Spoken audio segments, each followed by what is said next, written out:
बिस्मिल्लाहिर्रहमानिर्रहीम। अस्सलाम वालेकुम। आज बना रहे हैं एग छोले मसाला। एक टेस्टी और स्पाइसी और प्रोटीन रिच डिश है, बहुत ज़बरदस्त है और स्पाइसी भी है। इसके बाद आते हैं रेसिपी तरफ। तो 4 टेबल स्पून हमने यहाँ पर ऑयल लिया। ऑयल हो जाए अच्छा गर्म तो यहाँ पर हमने बॉयल अंडे डालना है इसके अंदर 5, और इसको हल्का सा हमने करना है फ्राई। ऊपर जो अंडों की लेयर है हल्की सी गोल्डन सी हो जाए तो बहुत ज़बरदस्त पूरी डिश का टेस्ट एकदम सौंधा सौंधा सा हो जाता है। तो ये वाली टिप्स जो है वो ज़रूर, इससे किसी भी अंडे की रेसिपी में ये वाली टिप ज़रूर आजमाया करें तो बहुत सौंधे रेसिपी बनती है। तो ज़रूर बताइएगा कि आपके यहाँ किस किस के यहाँ इस तरह से अंडे फ्राई करके भी डालते हैं। बहुत से लोगों के सिर्फ सादे अंडे ही इसमें डलते हैं। उसके बाद हम सबको जब अच्छे से गोल्डन हो जाए लेयर, फिर हम सब अंडों को निकाल लेंगे। उसके बाद इसी में हम डालेंगे 2 बड़े साइज़ की प्याज बारीक कटी हुई, और इसको अच्छा गोल्डन होने तक फ्राई करेंगे।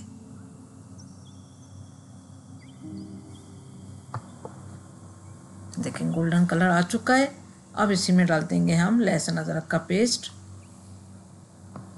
लहसुन अदरक के पेस्ट के बाद हमने 1 मिनट तक इसको फ्राई करना है। 1 टेबल स्पून डाला है लहसुन अदरक का पेस्ट। 1 मिनट तक फ्राई करा। फिर इसमें मसाले डालेंगे। कश्मीरी लाल मिर्चों का पाउडर 1 टीस्पून, हल्दी पाउडर 1/2 टीस्पून, धनिया पाउडर जो है 1 टेबल स्पून, और भुना हुआ पिसा हुआ जीरे का पाउडर 1 टीस्पून।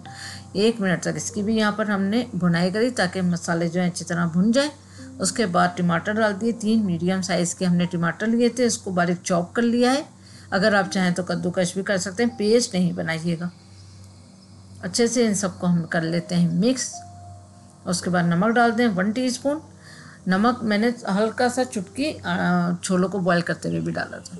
अब इसको ढक देंगे तक 10 मिनट के लिए, ताकि टमाटर अच्छे से गल जाएं। तो देखिए अच्छे से टमाटर गल चुके हैं, ऑयल भी सेपरेट आ चुका है। 1-2 मिनट यहाँ पर भी हमने भुनाई करी।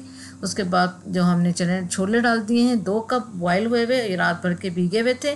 चुटकी बराबर मैंने इसमें नमक डाला था ताकि ये अच्छे से जो है वो अंदर तक छोलों में अच्छा टेस्ट आ जाए। उसके बाद अच्छी तरह मिक्स करा। उसके बाद गर्म पानी डाल लेंगे इसके ऊपर। 1.5 मग के करीब हमने गर्म पानी डाला है। अच्छा, चाहे चिकन मटन या कोई सी भी रेसिपी होती है, इवन के दाल और ये छोले वगैरह सब्जियों में तो बहुत कम पानी डलता है, लेकिन जब भी पानी डालें तो गर्म पानी का इस्तेमाल करें। कभी भी गर्म पे ठंडा पानी नहीं इस्तेमाल करें।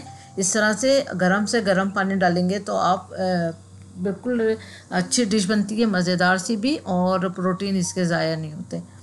अब इसको पकाएंगे तकरीबन 5 मिनट तक ताकि अच्छे से ये कुक हो जाए। देखिए ऑयल सेपरेट हो चुका है, ज़बरदस्त जो है वो रेडी हो चुका है। अब इसके अंदर डाल देंगे हम अंडे। थोड़ा सा करेंगे इसको मिक्स। अब अंडे आपने उसमें फ्राई करे थे ऑयल में, तो इसके अंदर पूरी ग्रेवी में ज़बरदस्त खुशबू है अंडों की, जो सौंधी सौंधी सी है।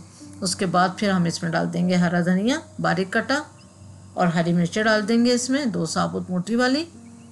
अगर इस पॉइंट पे चाहें तो आप गरम मसाला भी डाल सकते हैं, अगर आपके यहाँ पसंद हो। तो कुछ चीज़ों में हमारे यहाँ गरम मसाला पसंद किया जाता है और कुछ चीज़ों में नहीं, तो इसमें मैं गरम मसाला नहीं ऐड करूँगी। अब अच्छी तरह करें मिक्स और फिर डिश आउट करें तो तैयार है गर्मा गर्म अंडे छोलों की रेसिपी। ज़रूर इसको ट्राई करें, बच्चों को पसंद आने वाली है, बड़ों को भी, और उम्मीद करती हूँ आज की रेसिपी आपको पसंद आएगी। Thank you for watching. दुआओं में याद रखें, अपना ख्याल रखें, फीडबैक ज़रूर दें। अल्लाह हाफिज़।